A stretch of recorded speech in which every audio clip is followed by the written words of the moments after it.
I don't know what. I wish you could see Billy's cute little head. She's a little There's a cute little head on the table right there. Yeah, the last victim. The original victim. Mm.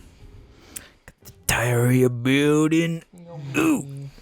The diarrhea building. Good afternoon, morning, evening, or night, ladies and gentlemen, and welcome to this episode of the Jar Media Podcast, episode 307. A magnanimous step in the direction of infinite. The magnine opus of Jar. The magnine opus of Jar. Today, me, Jamie, joined by you, Alex. Me, Alex. And you, James. Me, James. My companions along the arduous road towards infinite. Jar Media Infinite. Before we get too deep into the show, I want to thank our nearly infinite patrons over at patreon.com for their support in making this show possible, including the audio versions found on Spotify and Apple. Oh, Billy, little jump scare. Aww. Yeah, we'll do the patron names next episode. How we doing, fellas? Another day, another dollar, am I right? Another day, another dollar. It's officially like the first actual week into the year. Yeah.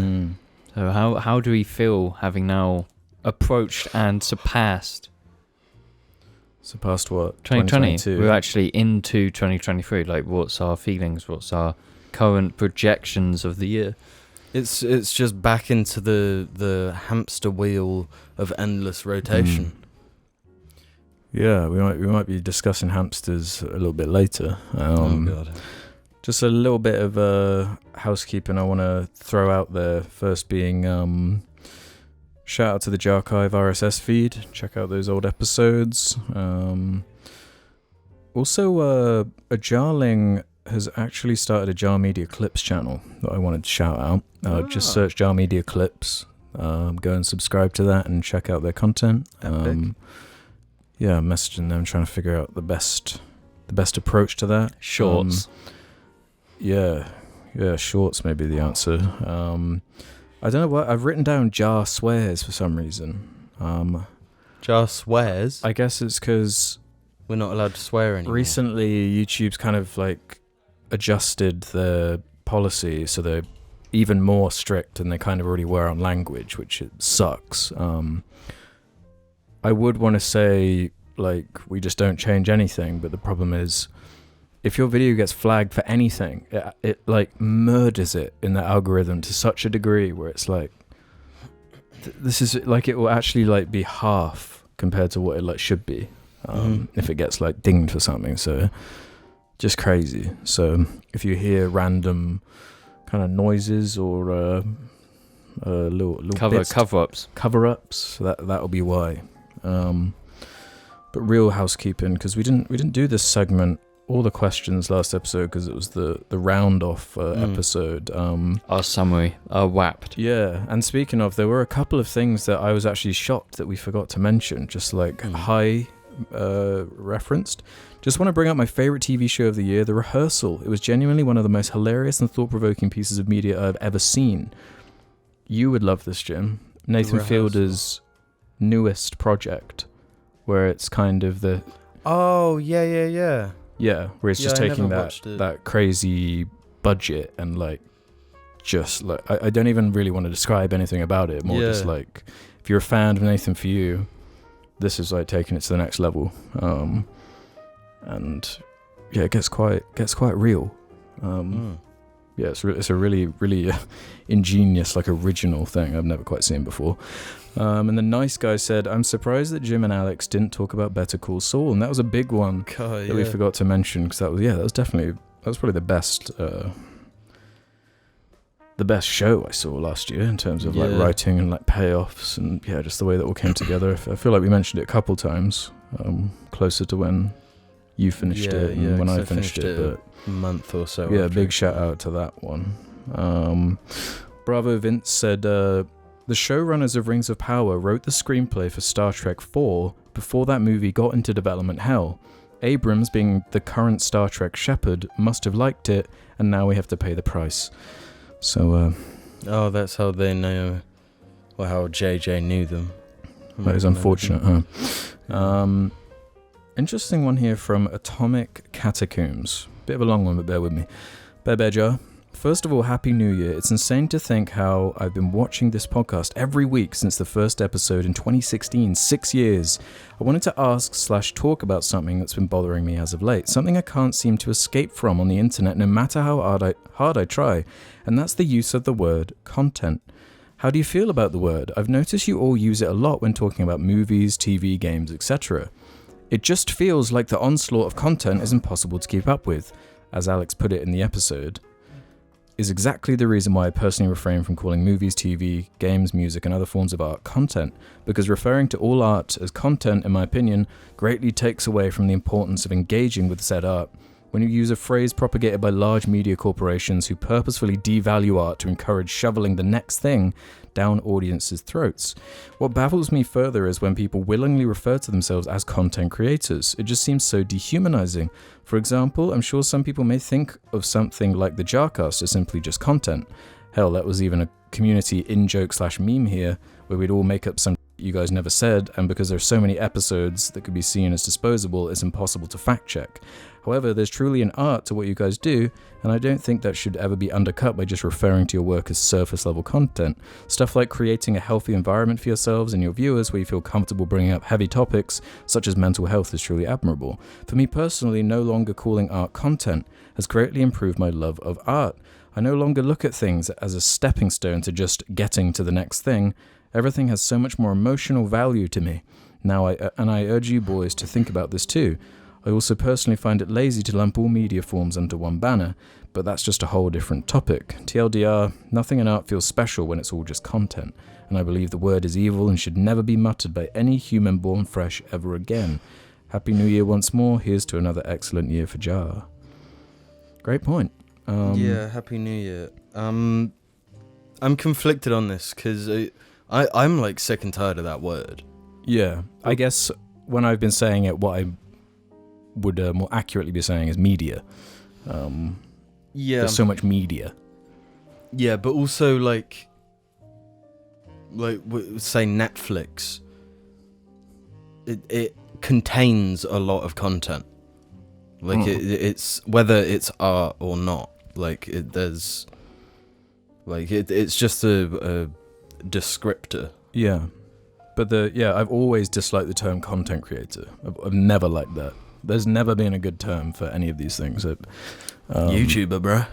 I would take YouTuber over content creator. Yeah, because it does sound very corporate. vague. It does, and it also does sound corporate. It does sound like it is. It has come up like that term. It was like spawned from a boardroom somewhere of like people like just being as cynical and like bottom line driven as possible. But yeah, I like the observations there. Yeah, it's something like appreciating stuff now is much harder. Like appreciating art. Like I inherently have access to all, like pretty much all albums being released across the world because it's all on Spotify. So it's like I never have to like go and get it. I never have to commit to that thing like 100%. I don't have to put it in my record player and commit to enjoying that. And then you don't even feel obligated like in the same way if you went out and bought a disc from HMV. You're probably you're more likely probably to listen to that than you would a new album that just released on Spotify and it didn't grab you in the first 5 minutes. And then there's like my gaming backlog where it feels more like a task list than than things I want, like I just want to spend time with and enjoy. And then like movies, like I was just saying about Netflix, all the stuff on there and all these subscriptions I'm with. Yeah. It feels like there's never been like more just stuff being made. Yeah. So like the filtering process is, I don't know, difficult. It's just much harder for something to be special now. Which is why like studios, producers, in any field are so nervous about making anything new because it's so risky. Like they just saw the past week that original Netflix show, I can't remember what it's called, 1922 or something like that. 1949. 1949. Yeah. By the guys who made that show Dark, which is quite a respected, like enjoyed show. Been cancelled after one season. And Netflix is notorious for that. You get onto these great ideas, you know, whether it be Mindhunter, that Dark Crystal thing. So at a certain point, it's like training people to not get invested as well. Yeah. So what's the point if like there's a story being established and there's a 70% chance it's not going to be continued, and the ones that like don't even need to be continued, like a Stranger Things or something, get 1 million just because it gets the most viewers. Yeah. Yeah. And they like need it the least. Yeah, interesting to think about. I'll tell you what is interesting to think about though. LB Riches can move us into this topic, one that's, I don't know, it's been brewing for a while. Hope they address arguably the biggest event of the year, the James FNAF controversy that is sweeping the nation. So, for those who are a bit behind on this tale, this gift box that keeps on giving. Oh, this is a dream come true for me, boys. This is like, I don't even need to do the trolling anymore. Yeah. It's you got beautiful. your worms out there digging tunnels.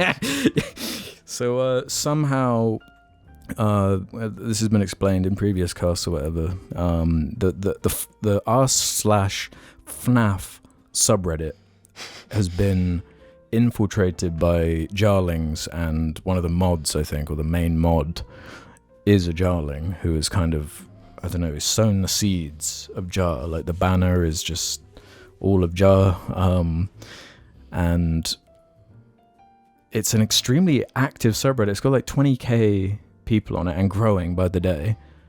People are posting on it constantly about like which version of Springtrap's the funniest. You do it with like votes and stuff, but every now and again like little things sneak through the cracks.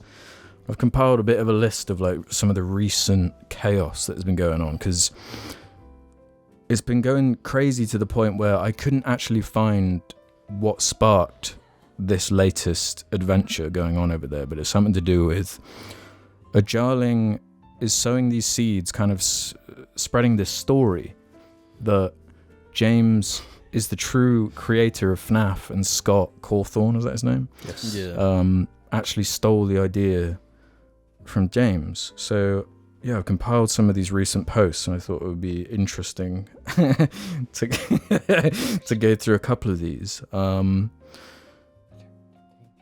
Yeah, let's do. I'll start with this one. Who TF is James? Who the TF is James? Where TF is James? Who TF is James? I really can't tell if this whole James thing is a joke. Please tell me. Look, man, we can't give most of the info away because it's an ongoing legal battle. If we revel too much, then maybe we negatively affect it. Fact is that FNAF was James's idea. You'll hear much more about it soon.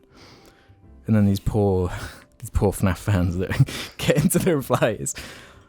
Look up why FNAF was created. Then you might believe it's Scott who created FNAF. As a reply. Valid rebuttal. No, Scott didn't do it. That's the whole point. He stole it all. STFU, I swear to God, you people are damn stupid. It literally has a behind-the-scenes things of Scott. Sure, buddy. Just keep believing what you want to stay blind. Ooh, it's quite serious, and Scott better have a damn good legal team. If you consider vicious theft from the true creator James a joke, then yes, it is. Jim James S. Sterling never made FNAF, he just called it scary, and Scott made it a scary game. Someone replied to that. We're talking about James, parentheses Jordan, House, who created the games but did not get any credit, because Scott stole the code. And someone replied to it just saying, who? Some people still believe he's the FNAF creator when it was literally proven to be a hoax like 3 or 4 years ago. Source? Is there a source that James exists? No.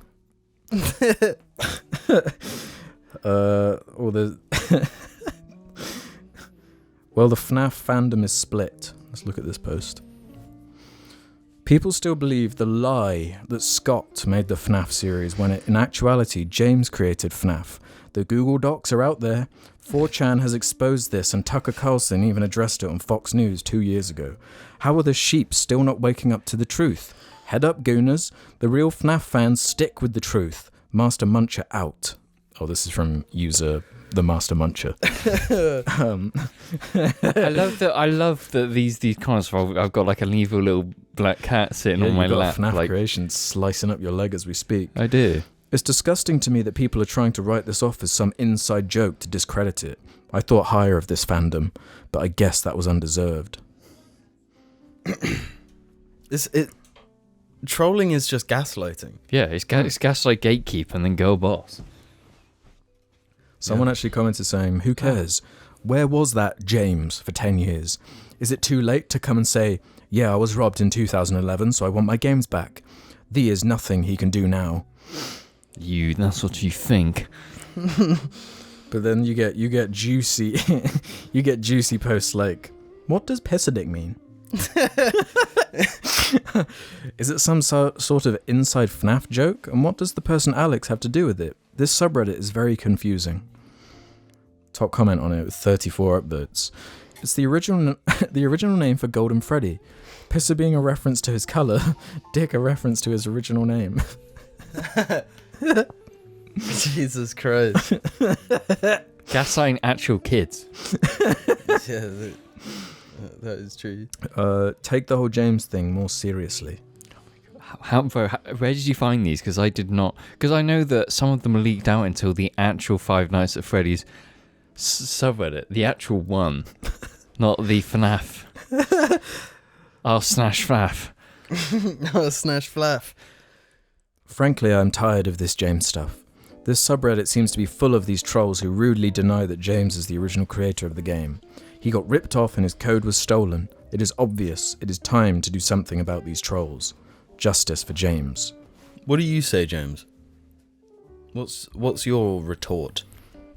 I was working really hard at the time. That's why the game seems to be pretty, low effort and bad. It's just because I was an actual kid, Yeah. My coding skills weren't the best. Mm-hmm. But I tried. They improved quite a lot by the time you got around to slash flaff. Yeah. 4. I like it when people comment stuff like, I would gladly accept that if you could actually give me some proofs. Someone replied saying, literally just open your eyes. Are y'all trolling or not? Because everywhere I look, I can't find any proof of some dude named James making FNAF. How are you a FNAF fan and you don't know about James? Dude, stop spreading lies. The truth is everywhere. Tell me where to find the truth then. Everywhere. They literally just said. Looked it up on Google. Nothing about James came up and it just said Scott Cawthorne created FNAF. That's what they want you to believe. Oh my god, there's so many people asking for proof. Actual proof, please? It's as obvious as anything. There's nothing on the damn internet about James. Don't be a smartass. Bitch, the goddamn article is proven to be fake, so is James. Oh yeah, some JARLINGS were going as far as to fake articles and linking to them to try and... Jesus Christ. It runs deep. If this is like an ARG, an actual ARG, yeah, James they're making ARG. the Flaff ARG. Then it's going to get so big that James is actually going to be You're going to release your own horror game. That will be the end of the ARG. Or I become one of the animatronics in FNAF lore. Oh my god, yeah. Some of them seem to be kind of, catching on a little bit. I feel like this subreddit has gone downhill. I don't know what it is, but everything just feels plain to scroll through. Nothing really grabs me like it used to. Parentheses, okay, I sound like an idiot. I skip this subreddit sometimes when I'm scrolling through others. Just saying this and not criticizing anyone here as a person. There was one comment on it with -4 downvotes. Is it hacked, abandoned, or joking? Because I read the about and rules and it totally looks satire. It's not stopping people from posting though, man. You can't stop the FNAF fans. No. I'm just like, why would anyone, like, why would a FNAF fan ever join it? Like, why? Because maybe it's not about discovering enjoyable FNAF content. Maybe it's about creating your own. And I guess it's the underdog FNAF Reddit as well, because it's a huge one. Mm. There's like a 200,000+. Yeah, so you find the real ones in the r/FNAF. Having the conversations that need to be had instead of, But then some of the James stuff has leaked onto the actual. That's what we want. That's what we need. Joe Biden's going to be talking about it in a year.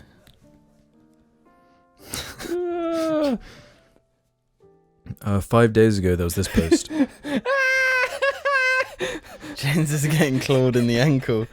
It was on my hands. I moved my hand. It's just like ankle. The Beely. I think I just spoke to James. I saw a man working at a Walmart the other day who had James on his name tag, and I heard him say, "I wouldn't be working here if Scott didn't steal my game code for the hit game Five Nights at Freddy's," under his breath when he saw my FNAF pin badge. So I asked him what happened, and he said, "Scott stole my game code for the hit game Five Nights at Freddy's. I cannot believe that Scott stole his code for the hit game Five Nights at Freddy's.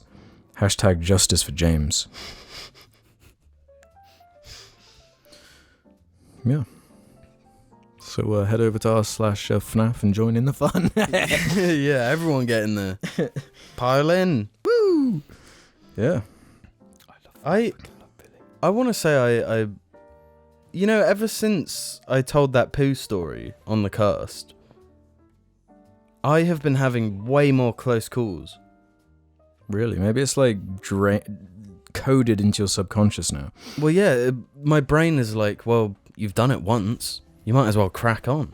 Like, I've thought about that concept as well as like, if I had absolutely no inhibitions, and it was like, all I wanted to do was get fun stories to tell on a podcast, how far would I be willing to go, Yeah, but also how easy would it be?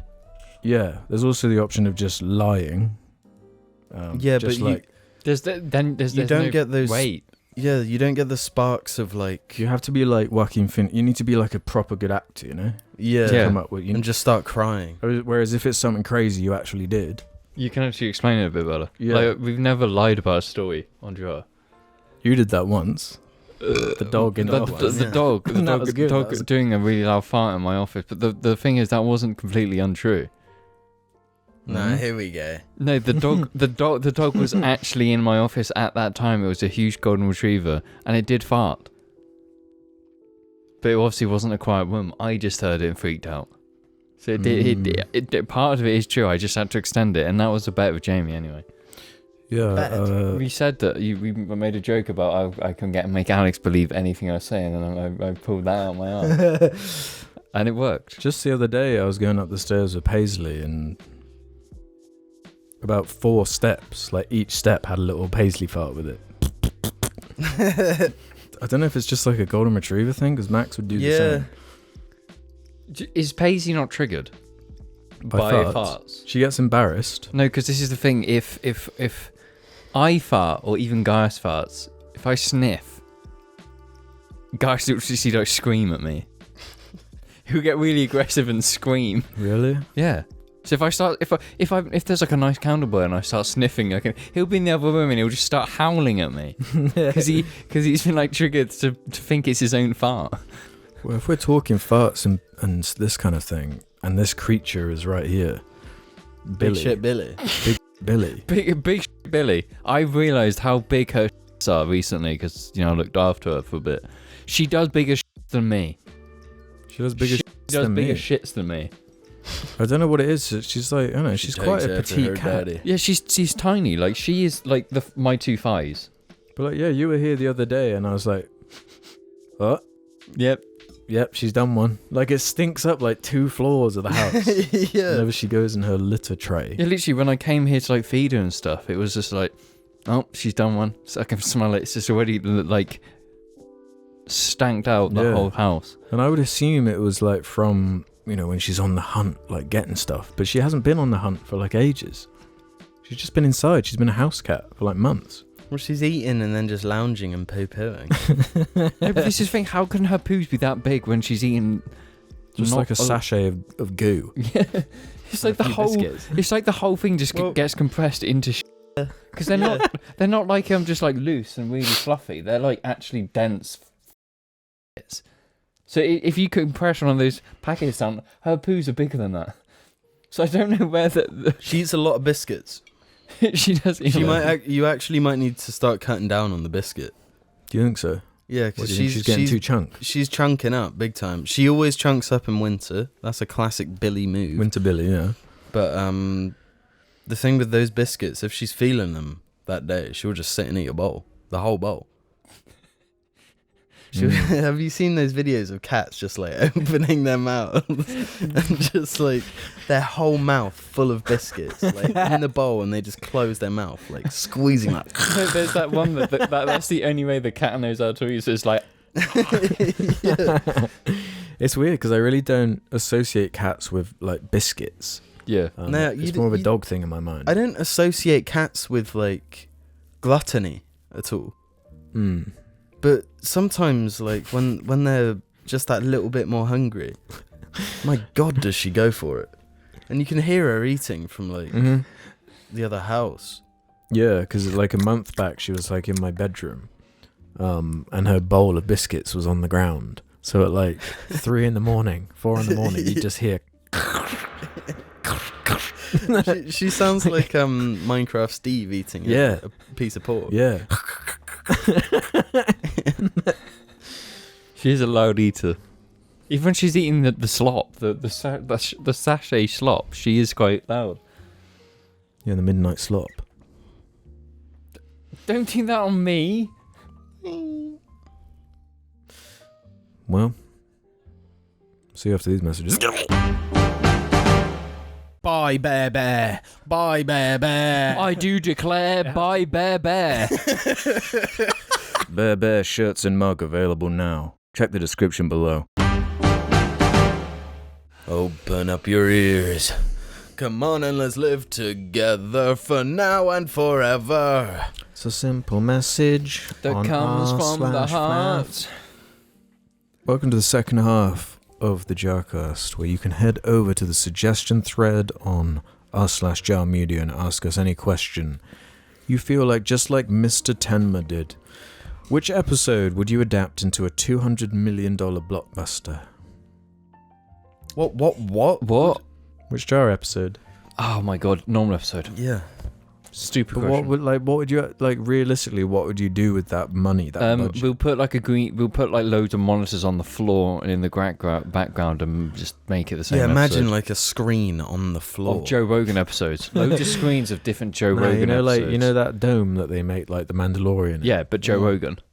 Use that. Yeah. You could be like in. Joe But we're Rogan. like sat in front of ourselves.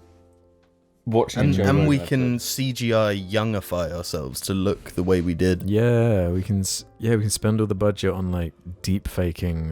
ourselves. Yeah, that's a good idea. We can add in like crazy clips to the normal and stuff. Yeah, get celebrity guests. Get some impersonators. Yeah. No, pay celebrities to be us. What celebrity would you choose to be you? Henry Cavill. That's like the obvious fucking choice. Alex? Like for if this is the normal episode movie. Yeah. Blonde actors. Ryan Gosling. Yeah, Ryan Gosling, Henry Cavill, and Daniel Radcliffe. yeah. Okay. And who plays Billy? Yeah. No, we make Billy bigger. Have like a panther. Yeah. Like a real panther. Yeah, you can have Jon Favreau. You can animate the panther from Jungle Book. I wanna be like you. Please come to Dingle says, have you seen the Tweenies? And what's the strangest show you ever saw as a kid? Boo Bars. Boo Bars were whack, dude. Did you ever see Boo Bars, James? You never watched I've Boo seen- Bars? No, I'm not gonna set up. What were you gonna say? Is there like some crazy Boo bars? I've seen boobies. Boo burs? It was like something to do with like when you got home from school, if you got there early enough, Boo Bars was just ending. So you saw like the last few minutes of Boo Bars. And I think a qualification for kids, like baby shows, is to have like taken at least like 5 hallucinogenics. Yeah. At the same time. You've got to be a bit Teletubbies. fucked up. Yeah. Yeah, you've got to like have seen some shit from another dimension. That's the thing about the Teletubbies. Like, why is the baby a son? Yeah. Or the son a baby, I should say. Why is the best newspaper around a sun in the sky in the Teletubbies universe? Yeah. It's spitting all the truths. Prince Harry is a cock. What was your actual answer though, James? The strangest show you ever saw as a kid? Stranger Things? But I can't even say. Why is it? Because I didn't really deviate deep into like the cartoon world at that time. But Boo Bars aren't cartoon, they're real. No, but I didn't. I've never. They found them. They discovered It's a them. documentary. Yeah. I don't know It's like what the border world boo from bars Half-Life. are. You don't want to know, man. They're- I don't know, but I can't Half-Life really 1 say. was real, and on the border dimension With boo bars. were boo bars. Oh, those. shit, Okay, that yeah, shit. those. Super Duper Sumos was weird as well, but we talked about that before. Wait, just let James and meet Boo Bar. This is just the intro, and it's like half an hour long. Yeah. It's the intercontinental ballistic missile.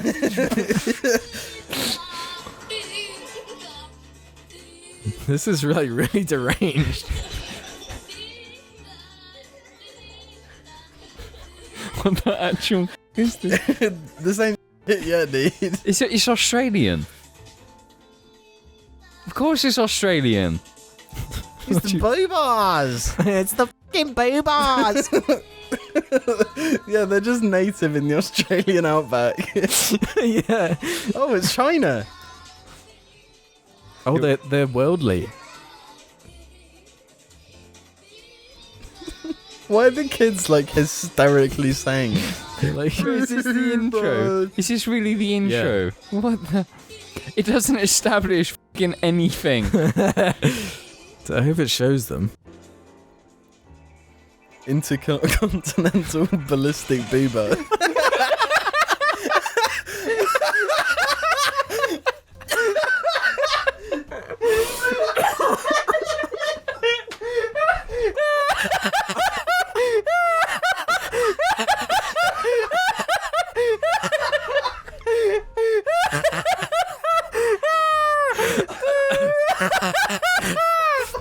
Okay, I was not expecting. I was not ready for that.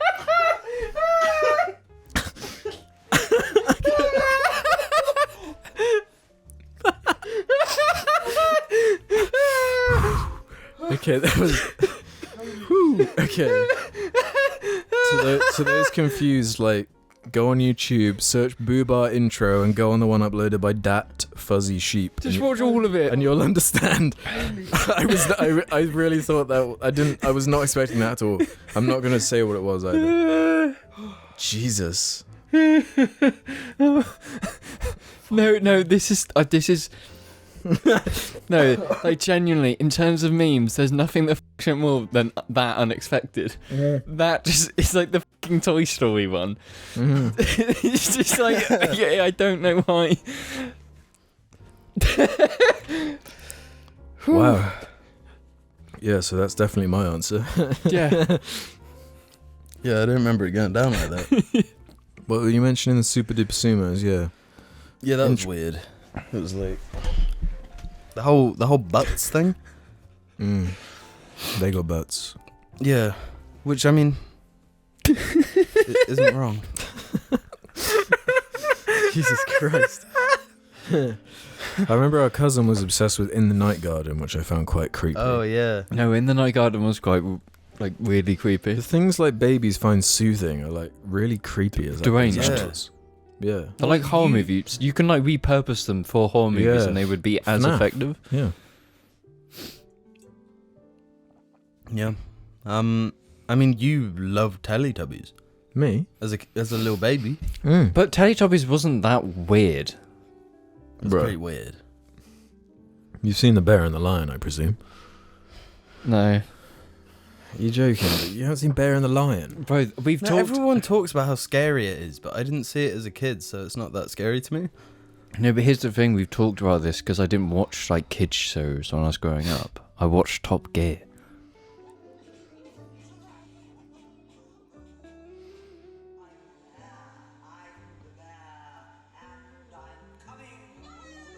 Is this why you're scared of bears? Oh, it might be. Because this terrified you as a kid. I feel like a lot of kids from this era. I'm the bear. I'm the bear. With brown, fuzzy hair. It's kind of got FNAF scariness to it. Yeah. No, that's With the exactly what it eyes. is. It's the eyes. What were they thinking with this? It's creepy, man. I don't think it's creepy. Fuzzy hair. I think it's quite cute. Is the lion scary? The lion is a bit more munted. Oh my god.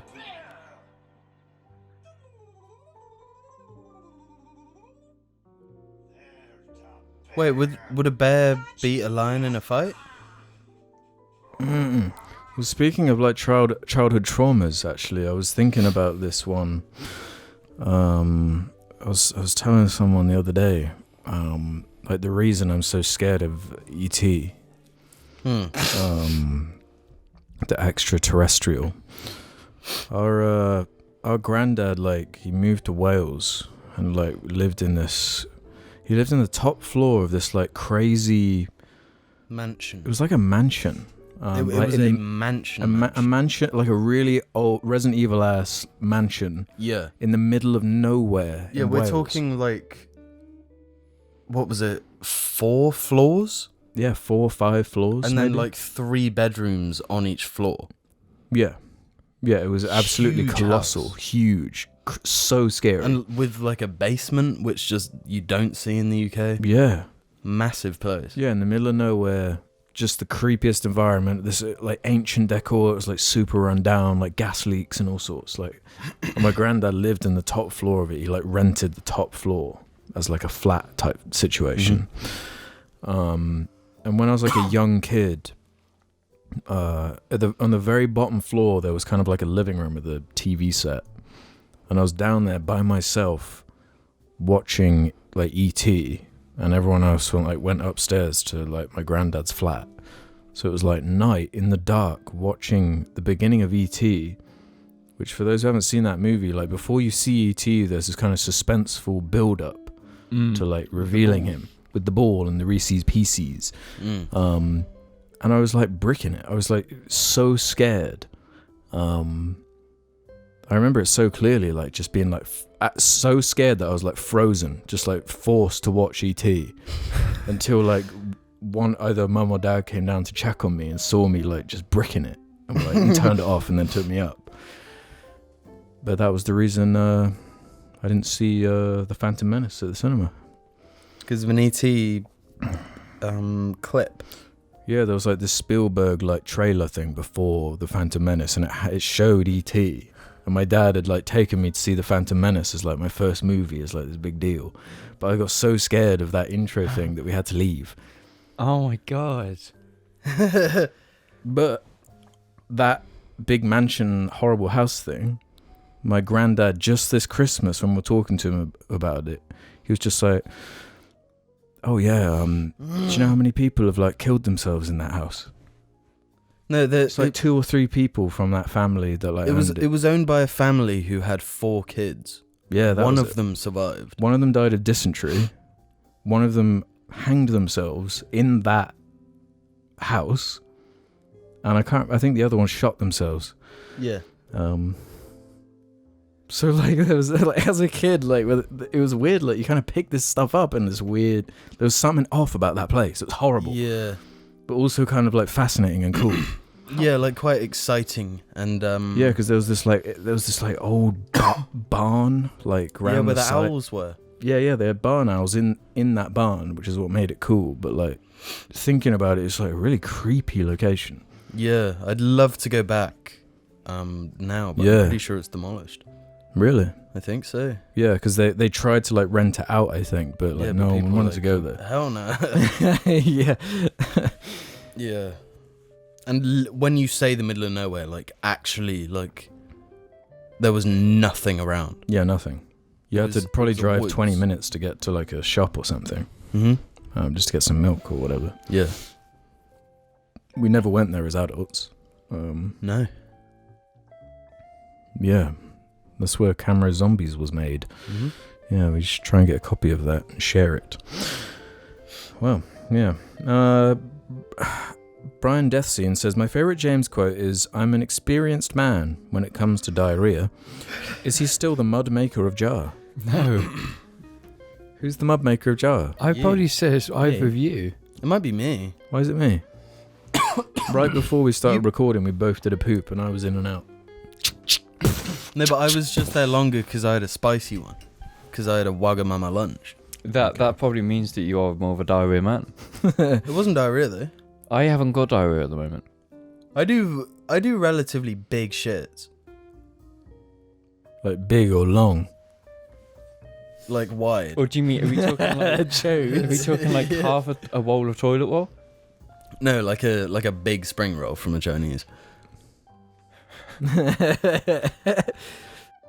You know?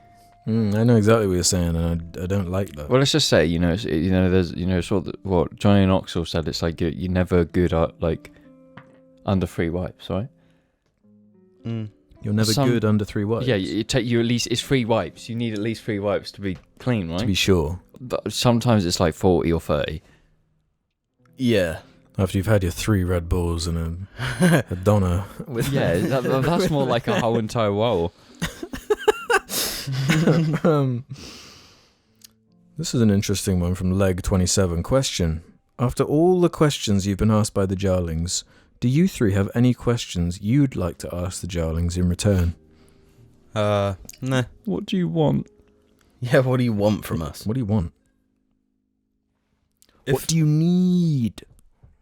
If as a community you could come together And choose one choose thing. one thing, what would it be? It would be Alex to get a mullet. No, I think it would be for you to get a mullet. Yeah. I'm not getting a mullet. Alex would look best of it. That's a fact. That's an actual fact. You're pretty much there, bro. Just trim the sides. I'm trying to get the curl as possible. I've never done it as an adult, and I feel like, it's worth doing at least once. And your angel ganties. I'm not. My hair situation is just what it is. It doesn't have to be that way. I used to think this way like you. But then I opened Pandora's mullet. Once I've accomplished things in life and I feel like I'm satisfied in 1 or 2 areas, I might pursue the hair path. But until then, What? It's like a skill tree. yeah. You gotta like go all in on one first. What like benefits do you get once you go down the hair path? What like skills? Sex appeal. Okay, that's it. Okay. Yeah, I'm still soft hair. I'm still trepidatious because I still stand by most mullets I see look horrendous. There was this it was like a month or 2 back. There was this like it must have been around like year 9 or something. No way. So that's Around that kind of age. That's the problem. Like in McDonald's. And Yes. It was like oh No, my- I remember that- you pointed out to me and I was like, Yeah, Jesus, it's like that's that- an awful mullet. Yeah. He looked like his hairdresser had f***ed him up. It looked awful. It looked so f***ing bad. It looked awful. No, it's like you shouldn't be trying to attempt a mullet when you're that young. Like, come on. You need a bit of fucking experience. I don't know, man. It's crazy. No, but you're the only man who can pull it off. The only man in the world. Yeah. Thanks, I appreciate that. Thoughts? You got no more questions for the Jarlings then?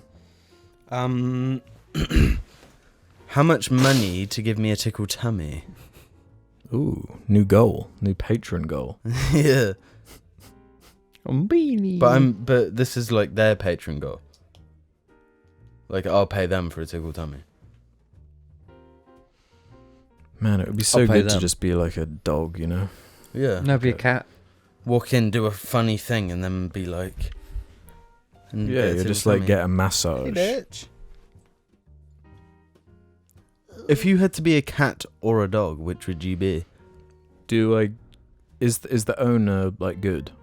Yeah. In both for situations, they're the same owner. Yeah, like you get to be Pays or Billy. Am I an indoor cat or like an outside one? Or like You both? get to choose. Yeah. I feel like maybe being an outside cat would be the answer. You got that Yeah. freedom, but Yeah. also you've got guaranteed meal, which to you would be delicious. No, but you got hunted, so it's stimulating your brain in ways that being inside won't. You're doing both though. Like Mhm. even if you have a bad hunt that day, you're going back and you're getting that lovely jelly gooey sachet. Salmon.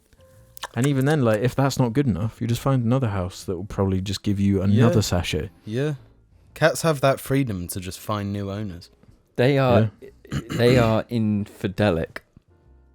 What? They're infidelic. Yeah. Boom boom. Yeah. Mm. Yeah. Sorry, that being. They don't care about the love you give, because they'll just go get it from someone else. Hey, bitch, I love you.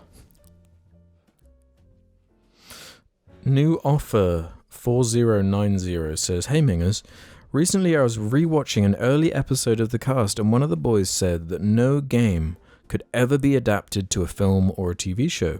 I personally don't agree with this, considering a lot of games nowadays are very story-oriented with little to no player input. Personally, I think The Wolf Among Us would have been a great adaptation along with some other games. Love the cast, bing bongs, and Alex officially got me hooked on Lego. Worst jar member. Thanks. Stan James. A game that's developed to be a game at its most gaming form cannot be adapted into a movie. We're not talking about The Last of Us, because that's not a game for being a game. That's a movie making. That's a game trying to be a movie. It's different. Devil Even May then, Cry though, can't be a like, movie. The pacing Or of a Metal Gear game. Solid. The pacing of a game is designed to be good for gameplay, and the way they roll out story is designed to be good for gameplay, like to keep you engaged with the game. There's a different pace with a TV show or a movie, you know? Yeah. Like, if I'm playing a game, like, Breath of the Wild is a great example. That would be a tough one to adapt. But, like, the story is terrible. It sucks. Yeah. Like, The cutscenes are like hilarious. yeah, they're embarrassingly bad. It doesn't matter. It really doesn't. And it's just like a bit of context for the What you're doing in the game. The stuff you're doing in the game that you want to do because the game is so fun. Yeah. I I don't know, I feel slightly... I feel like anything can be adapted. It's just that most of the time it's pointless. it's pointless, a bad idea, or is difficult and requires a skill set that most people doing this do not have. That's probably why the majority of adaptations of things that were originally games are bad. Sure, now we are getting like Arcanes, we are getting Edge Runners, we are getting this HBO Last of Us. So there are actually more examples of like things potentially being a bit better. Yeah. But even then, like, there's millions of caveats. Like Arcane, like It's so not an loose. adaptation. It's Yeah. using like It's the like world. the world. Yeah, because the And it's Edge the same Runners with- isn't trying to yeah, be Cyberpunk 2074. It's not And that trying as well. to be like Johnny Silverhand's like story. It's just like, this is the world. Here's an anime Yeah. movie, fucking anime. That seems to be the way to do it. Yeah, it's just using the Yeah. world that's been established through the game and what people like. But like stories like games like BioShock or Yeah. And the thing is as well is that often like a world is made so that they can tell the story they want to tell. Mm-hmm. It's like the world serves the story Yeah. as much as vice versa. So it's rare you actually get one like Cyberpunk. Yeah, it's definitely a rarity. And I think you've said it before where it's like annoying how they kind of feel the need, like almost like they feel like they're not good enough. Like it's not a complete IP until it has its movie or TV show. Yeah. It's like, why can't Half-Life just be a game? And that's the best form it can possibly be in. It doesn't need to be anything Yeah, else. it just has to be in Free Guy. It was, wasn't it? Yeah, the gravity gun. Gravity gun. And the portal gun. Yeah, but the portal gun didn't look right.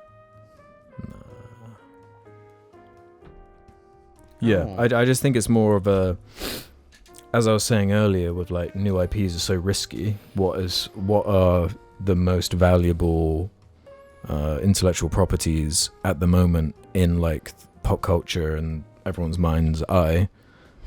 Video games. They haven't been farmed for movies and TV quite like other things have been. So get ready, because the floodgates are already open. Mm. George is not okay says gerbils are better than hamsters. All my life I've had gerbils. I've had a hamster as well, but gerbils are so inconceivably better.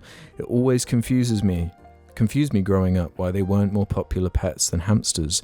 They won't even sell you gerbils unless they're bought with at least one buddy. Gerbils have to be in groups, and yet I take my 3 gerbils over a single hamster. They're so friendly, so sociable, and also don't require tons of care either. They're the perfect pet for children also. They also do things like shit in one specific place and tidy their home themselves. They like to live in a clean, organised cage, so they just do it. They're also way funnier as well and very cute. I get my 3 gerbils out all at once, shut my living room door and just leave them to it sometimes. They are perfectly intelligent and never harm themselves at all. They take care of each other as well, which is very sweet. Oh, and by the way, they're not nocturnal, so they actually sleep when you do. Hamsters. Yeah, that's a fucking really valid point, man. Yeah, That's just very straight up. well written. I forgot. And very well read. You read that with a lot of like passion, man. Like it was George is not okay's like passion for gerbils was really sparking something in there. You know that hamster episode we did a few weeks back, and I did that like horrible thumbnail with that hamster. Like, oh my god! There was like a comment or two that was just like, I hate when ones like this appear on my feed. It's just so disgusting.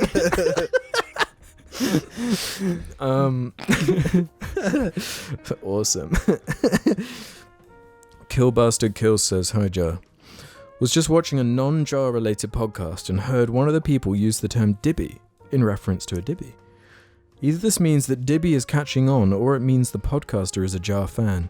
If the latter is true, then this has big implications because the podcast is not only filmed in the JARCast office, but they also work for Yogs.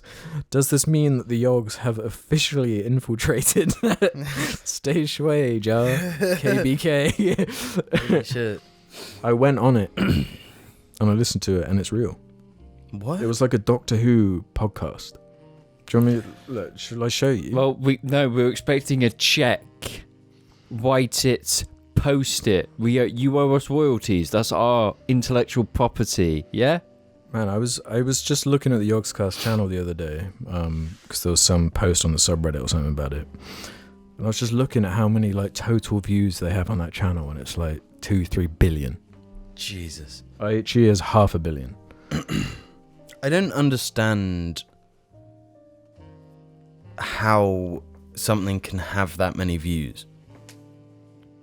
Yeah, let alone what like a Mr. Beast or something like that has. Well, it's unbelievable. Like a billion.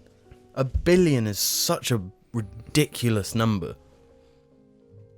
It like makes a million look tiny. I missed the time code. 504, I think.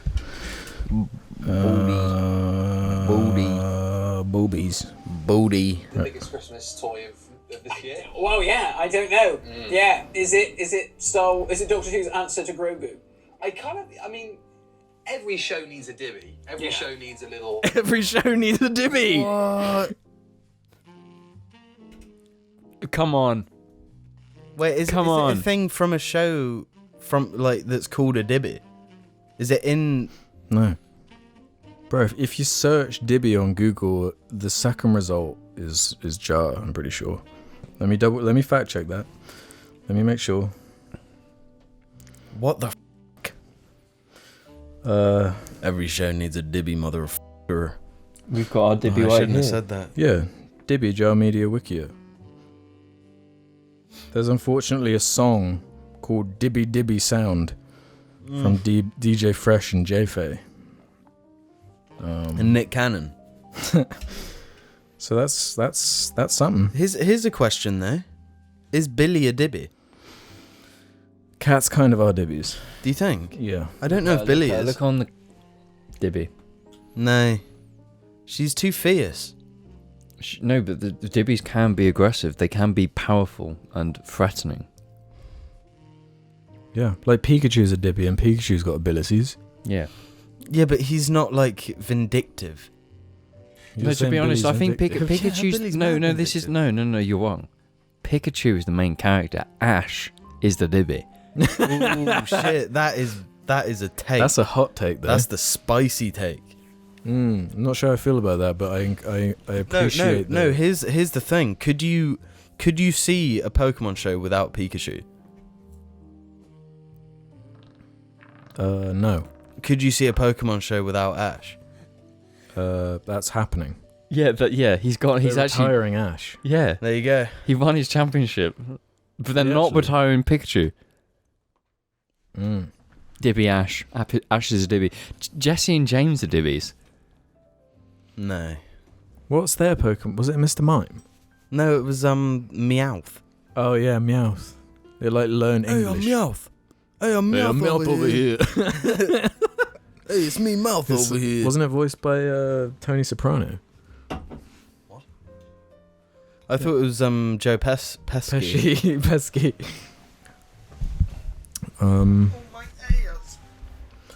Huh. Hey, I'm Meowth over here. Let's penultimate this one from Revert to Monkey. Okay. Hey Alex, I had a similar response to Everything Everywhere All at Once, and you hit the nail on the head saying that the villain of the movie is nihilism. You've said in the past that your mind works logically, and so when you have issues it helps to learn as much as possible about the subject to deal with it. On the topic of nihilism and overcoming it, I found the myth of Sisyphus to be really helpful. While the actual character and his story come from the ancient Greeks, the French philosopher Albert Camus uses it as a framing device to explore hopelessness, helplessness, and the struggle of living, as well as the different responses people have to it.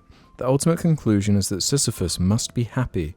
I don't claim to understand or actively believe everything he writes in the essay, but for me, it makes more than enough sense to give me some real peace in that area. Cheers. I'm rolling a rock up that hill. I'm rolling a rock for the god of the underworld. Yeah, I'm a big fan of the Sisyphus story.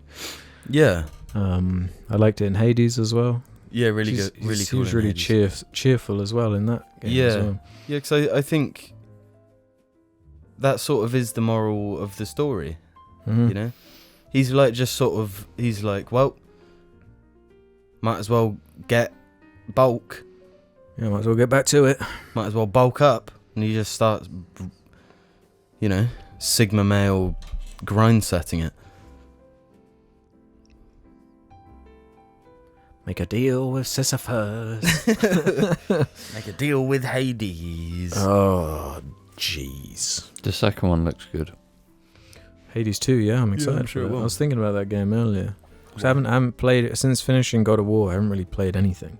Yeah, you need to much finish depth. Dark Souls 3. No, Um, no. well, I they're- kind of put a pause on that. No, yeah, you better put a pause on it because you've got a new fucking king in town. baby bitch for you, bitch. And you ain't gonna leave. Once it grabs you. You can explain what this new bee is? Everyone knows. Anyone who's been, who's got some nice dopamine receptors knows what game we're talking Well, about. they were in the group We're talking a chat. game that gives you the dopamine on drip. Yeah. You're on drip with that dopamine machine. And you want to leave, but you ain't leaving. Destiny 2. Episode 9, Dopamine Machine. Dope You're- is mean machine. It's anyone who's a PC gamer has probably fallen victim to it at some point because you can't. You have to in this civilization. We've got back into it again. Mm-hmm. Jim gifted me Civ on Steam. And you're going to play it because it's the most fucking brain juicy jungle ever. Yeah, it's like the genre of music jungle as a game. Yeah. Ooh. You know what? I'm going to download it right away. Because you're just like, oh, it's 11 o'clock, I need to go to bed. Yeah, Abraham Lincoln's coming for me. 4 hours later, it's like, let me just commit this last war crime. Let me just drone strike this last innocent family. Wow, you're really selling me on it. I'm hyped. You can build mechs and have What them. was the actual question, though? Something about making a deal with God or Sisyphus? I can't remember. Sisyphus. Dopamine destruction. No, Sisyphus has figured out the dopamine drip. He has. And it's a Skinnerbox game design.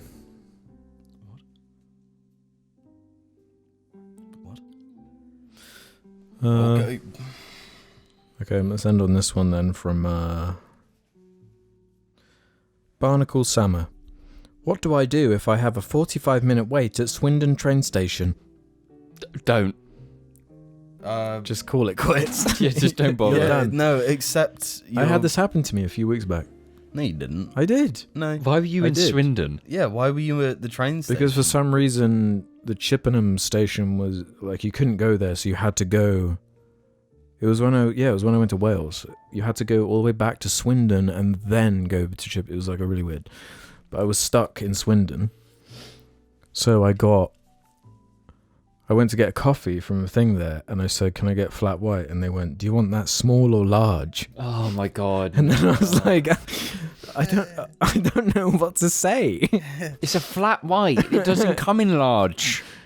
Of course that'd happen in Swindon. Well, sure, is it not more about the ratios than it is the quantity? I've never seen that before, apart from that one place. Yeah, but is it Normally, not specifically, every other coffee joint, like there's the sizes, and for a flat white, there's one. There's one option. It's a flat white. There can only be one. Do you know what pissed me off once? What? I was working in a hotel, right? We had like a menu of the coffees we do. Ain't no flat white anywhere to be seen. Everything's one size. And this motherfucker walks up. This was like before everyone knew what a flat white was. And I was like 18, and this mother like, I'll have a flat white, thank you. And I was like, what? So you want a white coffee? And they were like, no, I want a flat white. And I was like, tell me more. What do you mean, bro? Yeah, what is this intricate potion? And then they just described it to me, and I was like, oh right, you want a latte. So I made them a latte and put it down and was like, there's your flat white. And they were like, thank you. Just drank it, no complaint. They didn't even notice. No. Idiot. Actual idiot. Flat whites are like... No, they're not idiot. I think if you're putting milk in coffee, you're a pussy-oting. So, you know. When James was at mine for Halloween, we found this like coffee YouTuber. Oh my god, the ASMR coffee guy. There's this guy. He's got like 1.7 million subs from just coffee content, and he's like Goes intricately into details how to make a really good fucking French press coffee. And it's actually like, and then this guy's talking some sense, man. I'm getting drawn into this coffee malarkey. He's the kind of guy where like, if you came into your house and you're like, oh, would you like a drink or whatever? Yeah, I'll have a coffee. You'd be like embarrassed to serve him whatever you had. It would be like horrible. Yeah, he's clearly like really passionate about coffee and knows everything about it. Yeah. the thing is, I can respect that to a degree. It's when it starts to infiltrate my beverage consumption. But it doesn't though, I don't think. It does though. Because it can probably change does. the way you make coffee, which will eventually make your coffee better for you. Like, you'd have nicer coffee by just following this guy. Like the French press video was the most simple thing. It was like, don't press the French press down. Just All the leave way, it at the top. Yeah. Well, yeah. Everyone knows that. No, but he goes so far that he's like, make sure the water's filtered. Leave it for like 10 minutes. Yeah, leave sorry, it 10 minutes. Let it brew. Yeah, let it brew. But that's not what coffee is for. Coffee is a tool. No, this guy's. This you don't is get where your you change. hammer out and then weigh it to be perfectly. Depends what you're making. No, if you're hammering a into a. He did this great video where he ranked all of the instant coffees from every supermarket. He ranked them. The own brand. He poured ones. like the exact same amount into all these different like glasses, coded them, and then like went down through all of them to find the best one. What's the best one? Can't remember. You'll have to watch the video. His voice is really relaxing. Like it's like soothing, just like how the coffee process should be. Yeah. Like I've considered it since I watched their videos. When I use my mocha pot, filtered water, the way I boil it's a bit different. And as soon as it's done, I move it to the side and let it sit. Let it brew a little bit. Really good coffees. I make some really nice coffees now. But my guy's got some facts. He's just talking truth. It's the same with like enjoying wine and whiskey and certain foods. It's like that it gets to a point where the minute details of like improved flavor that I have to like tap into a part of my mind to discover these fresh aspects, where I eat because I need to, and I drink coffee because I feel tired. But here's like a good kind of analogous thing. Recently, it was James's birthday. We went to this French restaurant. James and I shared this insane steak. A Chateaubriand. Absolutely delicious, Actually crazy. insane. I've never had a steak. It wasn't prepared like that. I was like embarrassed. Like the waiter comes out and this on this like wheelie thing, and they cut it. They cut it in front of you while you're sat there like ding ding, waiting for it to like be put on your plate. There's that. Yeah. And then there's like getting a steak from a supermarket and doing it yourself. You know. Like I don't. A lot of people would eat that steak and not notice the quality. I had to sit there and be like, okay, I understand the flavor, I understand the palate, I know what I'm looking for and how I eat this, and it was amazing. But what are you saying when both you say are legitimate, but one is superior and better? It's like the utilitarian coffee versus when I want to have a really nice coffee, I'm gonna have someone else do it for me. But if you are making a coffee every day, do you not want it to be better? Do you not strive for improvement? No. But that's what I mean. If I'm drinking coffee at work, or if I feel groggy at like 1 p.m. and I make a coffee, it's not because I'm sitting down to enjoy this thing. That's very different, because coffee caffeine does nothing to me. I don't feel it, so I'm not drinking it to feel amazing. I'm drinking it for flavour. So I'd rather just enjoy the flavour of it. No, but that is a valid aspect. But what you're chasing... See, I'm an addict in every sense of the word. Just why bother with coffee? Just buy a can of Red Bull or whatever. Just buy a multi-pack. It's easier. Because it's straight out of the fridge. Cheaper. Instant coffee. You get a multi-pack? No. Yeah, no. Instant coffee. I've had the same instant coffee thing for months. But that's because I've been drinking it not to enjoy a nice hot beverage. Like, how often do I have a hot beverage? You know? It will be like a 1% of the time you guys have a hot beverage. That's not true. An espresso shot is a hot beverage, and you do that a lot. A tiny, minute percentage of what you guys consume. That's not true. I guarantee it. No, it's true. You don't like tea and things like that. Yeah, because I'm not a goddamn stereotype. I love tea. I love tea. I love green tea. I love Earl Grey. But I only drink them if I feel like I need them. You know? Bit of ginger and Makunga honey. Timon and Pumbaa honey. What the f*** are you talking about? Yeah, man. Bit of chamomile. I don't know if I've ever had a Yes, you have. chamomile. Chamomile's lovely. I don't believe I have. If I were to buy a like instant coffee ever from a supermarket, I ain't gonna drink it. But I do. I ain't gonna drink it because that's bad But- coffee. It's garbage. But do you not like feeling the zing? I don't feel the zing. That's the thing. I don't feel That's it. because zing. you're not trying to feel the zing. Do you like the zing, Alex? I do love the zing. My thing is that whenever I'm The zing. at a coffee place, I'll order a flat white, but at home, I'll only drink espressos. Well, at home I'll drink like an But Americano. it depends on the coffee place as well. But I've got this like cringy like ranking list of like trying to find my favorite one. No, but that's a valid way. That's valid. It's like What's valid? having a list of like this place makes bad coffee, this makes good coffee. Like Well, Costa's what's number zero. one? Round here it is divine. To me, nothing comes close. You know? The majority of places now are chains. Yeah. And all their shit tastes like... If I get an Americano...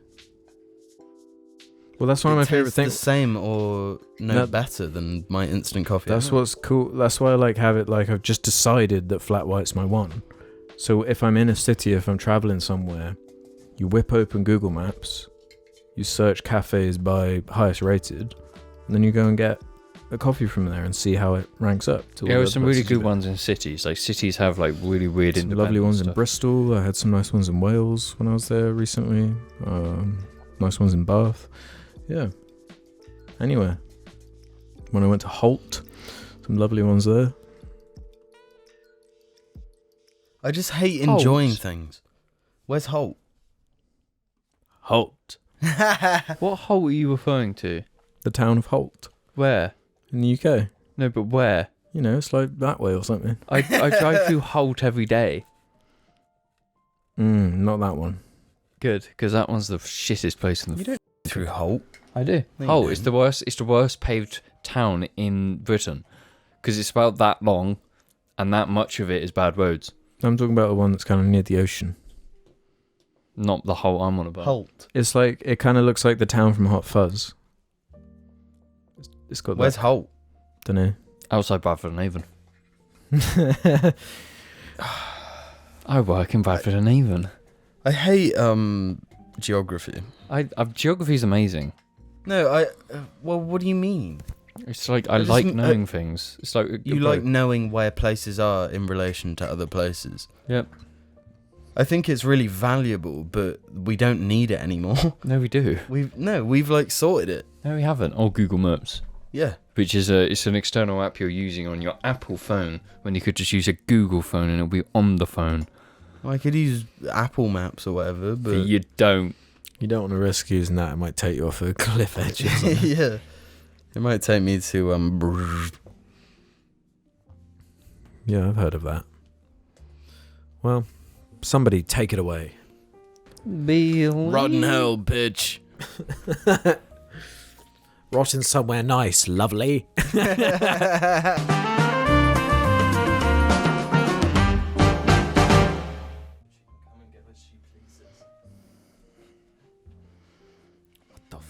She's just sitting there looking at you like, what bin?